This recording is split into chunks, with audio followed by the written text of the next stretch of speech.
Ek dink Italië is so 'n bietjie in rugby terme of soos ek dit maar like om te sê, miskien in boksterme, en hulle is bietjie in 'n hoër gewigsklas as ons.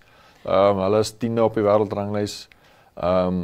Namibië is op die oomblik 25ste. Ek dink ons is 'n bietjie beter as daai so spanne wat bo ons op die ranglys is, soos Hong Kong, China, wat ek dink hulle hoort nie bo ons op die wêreldranglys nie. Dis maar net ons het lanklaas eintlik gespeel, dat seker, en ons het maar so 'n bietjie teruggesak.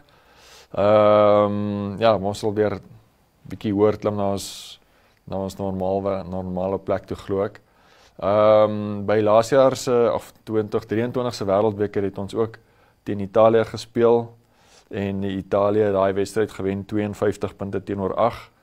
'n wedstryd wat natuurlik daar by die wêreldbeker in Frankryk gespeel was, op 'n baie warm dag.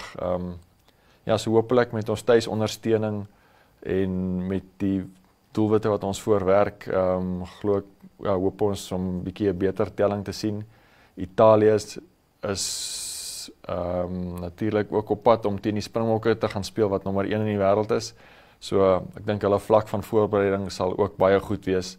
So ek dink Namibië het 'n bietjie harder wedstryde gekies om teen te speel in die opbou na die Afrika beker toe, as 'n span soos byvoorbeeld Zimbabwe, wat teen spanne soos die Emirate en Suid-Korea en Zambië en ja, 'n bietjie meer liggewig spanne speel.